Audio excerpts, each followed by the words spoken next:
भीमाच्या पावलाने उजळल जग सार,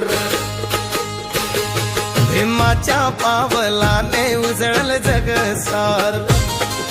सोन्याचे दिसाले झाली सोन्याची सकाळ, भीमाच्या पावलाने उजळल जग सार, भीमाच्या पावलाने उजळल जग सार. 14 एप्रिल भीमाचा जन्म, 14 एप्रिल भीमाचा जन्म. नव्याने जन्मला बुद्ध धम्म, नव्याने जन्मला बुद्ध धम्म. भीममुळे धम्माचा प्रसार, भीमाच्या पावलाने उजळल जग सार, भीमाच्या पावलाने उजळल जग सार.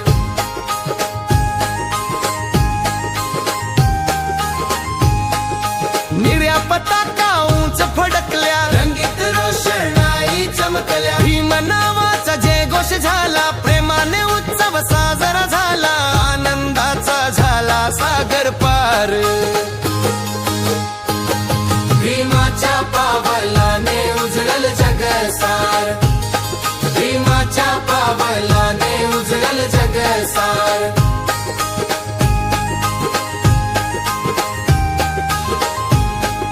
रस्ते सगळे सजून गेले, फुलांच्या तोरणांनी नटून गेले. भीम जयंतीचा जल्लोष झाला, प्रत्येक चेहरा उजळून गेला, प्रकाशला सारा संसार. भीमाच्या पावलाने उजळल जग सार, भीमाच्या पावलाने उजळल जग सार.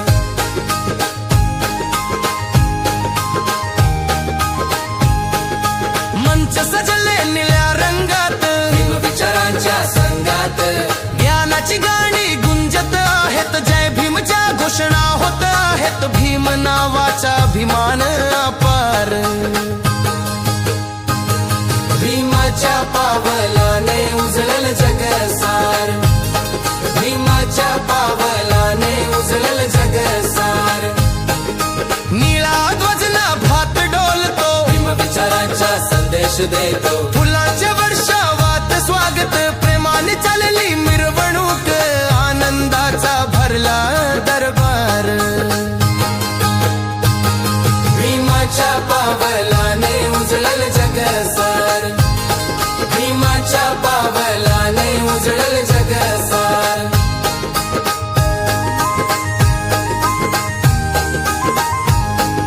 प्रकाशमाळा झळकत आहेत, रंगीत दिवे चमकत आहेत. भीम जयंतीचा सोहळा मोठा, प्रत्येक मनात उत्साह दाटला. भीम नावाचा झाला गजर. जय भीम. आपण पाहता R K. Bhatkar YouTube channel. R K. Bhatkar YouTube चॅनलवर आपले सहर्ष स्वागत आहे. असेच आमचे नवनवीन व्हिडिओ आवडल्यास आमच्या चॅनलला लाईक करा, कमेंट करा, शेअर करा आणि सबस्क्राईब करायला विसरू नका. सर्वांना मैत्रीपूर्ण जय भीम. अध्यक्ष तथा जिल्हा संरक्षण सचिव आदरणीय मदन भंडारे सर हे आपलं मनोगत व्यक्त करतील अशी मी त्यांना विनंती करतो. शांतीचा करुणेचा संदेश देणारे महाकारुणिक तथागत भगवान गौतम बुद्ध, भारतीय घटनेचे शिल्पकार बोधिसत्व परमपूज्य डॉक्टर बाबासाहेब आंबेडकर, चक्रवर्ती सम्राट अशोक, महात्मा ज्योतिबा फुले, सावित्रीबाई फुले या सर्व महामानवांना या ठिकाणी अभिवादन करून आज भारतीय बौद्ध महासभा तालुका शाखा नांदगाव प्रदेश्वर अंतर्गत मुंडवाडा या ठिकाणी भारतीय बौद्ध महासभा महिला ग्राम शाखा आणि पुरुष ग्राम शाखेचं या ठिकाणी उद्घाटनाकरता, या शाखेचं उद्घाटन करता या भारतीय बौद्ध महासभेला गतिमान करणारे महाउपसिका मीराताई आंबेडकर, धम्म चळवळीला गतिमान करणारे आमचे भारतीय बौद्ध महासभेचे समता समितीचे अध्यक्ष आणि आमचे कार्याध्यक्ष आदरणीय भीमराव ईश्वरराव आंबेडकर साहेब यांना सुद्धा पंचाम प्रणाम. श्रद्धेय बाळासाहेब आंबेडकर यांना सुद्धा पंचाम प्रणाम. उपस्थित या ठिकाणी या धम्मपीठावर उपस्थित आजच्या कार्यक्रमाचे अध्यक्ष आदरणीय आयोनी मायाताई धांदे, जिल्हा अध्यक्ष महिला ग्राम शाखा अमरावती पूर्व, तसेच या शाखेचे उद्घाटक आणि धामणगाव येथील आदरणीय संजय गळीकर सर, संघटक भारतीय बौद्ध महासभा अमरावती पूर्व, महिला शाखेच्या उद्घाटिका आदरणीय प्रेमिलाताई शेट्टे, महानगर अध्यक्ष अमरावती, तसेच अमरावती जिल्हा संघटक आदरणीय राजेंद्रजी भटकर सर, अमरावती जिल्हा कार्यालय सचिव आदरणीय राहुलजी शेंडे सर, आमचे नयनभाऊ मुंडे, पर्यटन सचिव अमरावती पूर्व, तसेच मतदार मार्गदर्शक आणि पत्रकार, तसेच या नांदगाव परिसर तालुक्याचे सरचिटणीस आदरणीय सतीश भाऊ गुप्तार, आमच्या या नांदगाव परिसर तालुक्याचे संघटक आदरणीय शुद्धोदन भाऊ मोहोळ, तसेच जयेंद्र भाऊ थोरात, आणि या कार्यक्रमाचे आयोजक ज्यांनी मेहनत घेतली आणि मेहनतीचं फळ त्यांना मिळालं असे आमचे देवरे साहेब. आपण जोरदार देवरे साहेबांचे एक पुढचे जोरदार टाळ्यांनी यांचं स्वागत करावं. उपस्थित आपण या महिला शाखेच्या सर्व महिला पदाधिकारी, पुरुष शाखेचे सर्व पदाधिकारी आणि या गावातील सर्व बंधू, उपासक, उपासिका, बालबालिका आणि उपस्थित सर्वांना माझा क्रांतिकारी जय भीम, जय भीम. जोर करून आले आहे ना बरंच. या ठिकाणी आपल्या वक्त्यांनी सर्व काही इथं बोललेलंच आहे. आपली भारतीय बौद्ध महासभा म्हणजे काय, समता सैनिक दल म्हणजे काय आणि आपल्याला काम कोणतं करायचं, शेंडे सरांनी आपल्याला सर्व मार्गदर्शन दिलेलं आहे. अध्यक्षाचं काम कोणतं, सरचिटणीचं काम कोणतं, कोषाध्यक्षाचं काम कोणतं, हे सर्व आपल्याला सर्वांनी त्या ठिकाणी सांगितलंच आहे. बाबासाहेब हे सर्वांनी सांगितलंच आहे. माझं एवढंच म्हणणं आहे की आपल्या गावामध्ये जी आपण भारतीय बौद्ध महासभा महिला ग्राम शाखा या ठिकाणी उद्घाटन केलं आणि पुरुष शाखेचं सुद्धा उद्घाटन केलं, तसंच आपण ही शाखा आपल्याला कशी गतिमान करता येईल, ह्या शाखेचा म्हणजे आजूबाजूच्या गावात सुद्धा आपल्याला भारतीय बौद्ध महासभा कशी पसरवता येईल, कशी करता येईल आणि समता सैनिक दल एक प्रत्येक घरामधून एक सैनिक तयार झाला पाहिजे असं आपल्याला एक कळकळीची विनंती आहे. मला माहित पडलं की आपल्या गावामध्ये सुद्धा आपण 19 महिला समता सैनिक दलाच्या सैनिक आहे ना, बरोबर आहे ना. आणि जोरदार टाळ्यांनी त्यांचं स्वागत करा. त्यानंतर आपण पुरुषांना सुद्धा विनंती करतो, यांची एक पिढी आहे, जे मुलं आहेत त्यांना सुद्धा या ठिकाणी समता सैनिक दलाचे एक तुकडी या ठिकाणी झाली पाहिजे. आपण सर्वांनी या ठिकाणी ग्वाही करावं आणि आपण प्रत्येक घरामधून एक सैनिक जर झाला तर तो सैनिक आपल्या स्वतःचं रक्षण आपण आपलं करू शकतो. आपलं जे काम आहे भारतीय बौद्ध महासभेचं, ह्या कोणताही जर कार्यक्रम असला तर आपल्या त्या ठिकाणी सैनिक जर उभा राहिला तर कोणाचीच आपल्याला ताकद म्हणजे अडवाची ताकद राहणार नाही. कारण समोरच्याला दिसते यांचे सैनिक हे यांचं रक्षण करत आहे. म्हणून या ठिकाणी जास्ती न सांगता या ठिकाणी आपण जी शाखा गठीत केलेली आहे आपल्या समोर जाहीर करतो.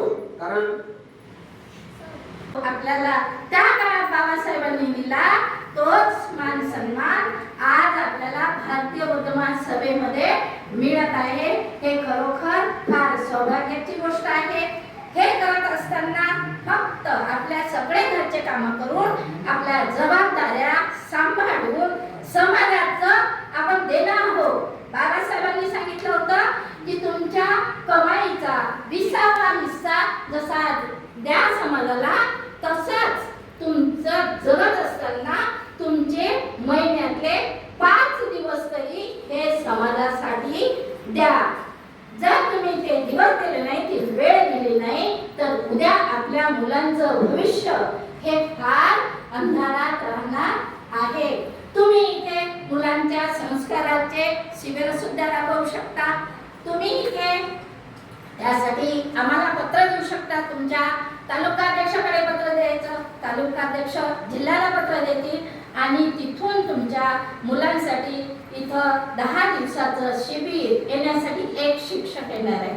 काय करावं लागते, फक्त त्यांची राहण्याची खाण्याची व्यवस्था करावी लागते आणि मोजकं असं मानधन ठरलं आहे तेवढं त्यांना मानधन द्यावं लागते. पण ते 10 दिवस आपल्याला वेळ देतात. दिवस आपण एक दिवस सुद्धा आपलं घर सोडू शकत नाही. सोडू शकतो नाही, पण ते या धम्माच्या कार्याने इतके झपाटलेले आहेत आणि हे संपूर्ण जाळं भारतीय बौद्ध महासभेचं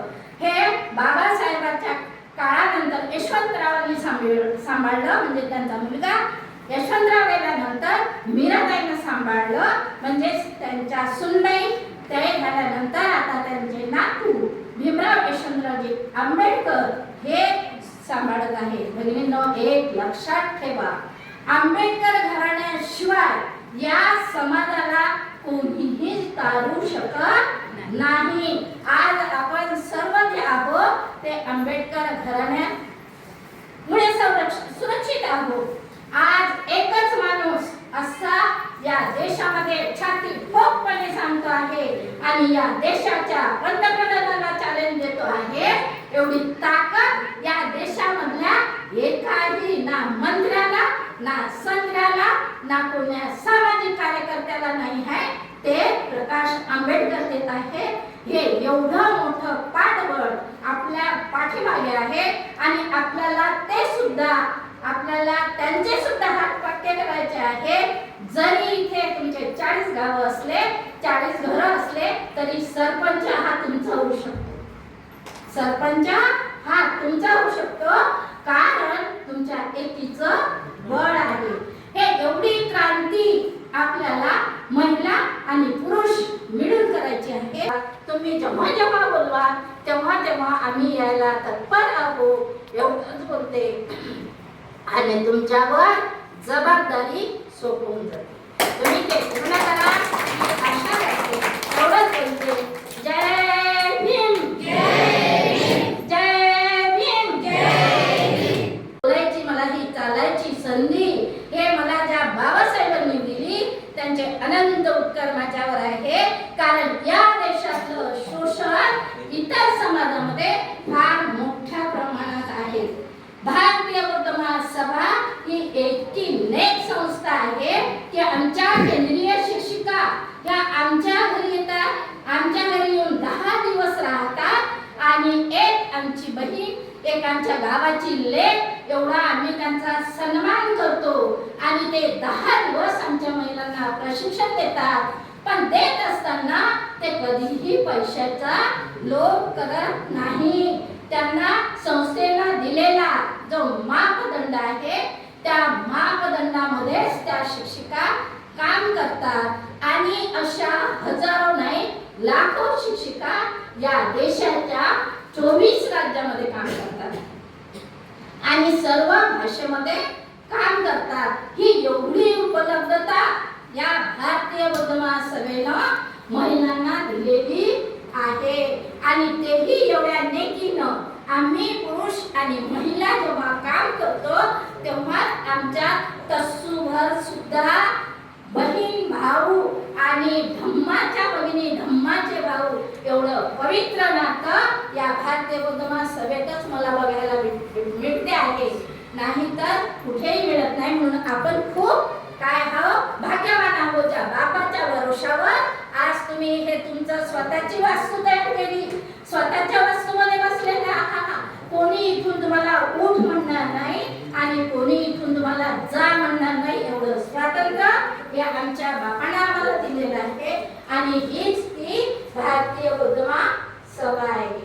या भारतीय बौद्ध महासभेचं काम करायला सुद्धा भाग्य लागते. या भारतीय बौद्ध महासभेचं काम करायला सुद्धा भाग्य लागते.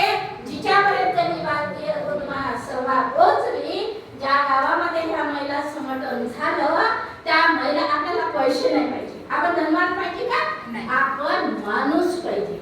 तर माणूस बनवायचा कारखाना हा भारतीय बौद्ध महासभेजवळ आहे आणि ती जबाबदारी जशी पुरुषांवर आहे तशीच आपल्यावर आहे. यावेळेस भीमराव साहेबांनी खूप चांगला न्याय दिलेला आहे की महिलांना, मी जिल्हा अध्यक्ष कधीच झाली नसती जर भीमराव साहेबांनी म्हटलं असतं की महिलांची शाखा ही वेगळी करा, महिलांना वेगळे अधिकार द्या, त्यांचं वेगळं कर्तृत्व हे आलं पाहिजे समोर. हे जर भीमराव साहेबांनी हा निर्णय घेतला नसता तर आज स्पेशल शाखा तुमची झाली नसती आणि जिल्हा अध्यक्ष म्हणून मी सुद्धा झाली नसती.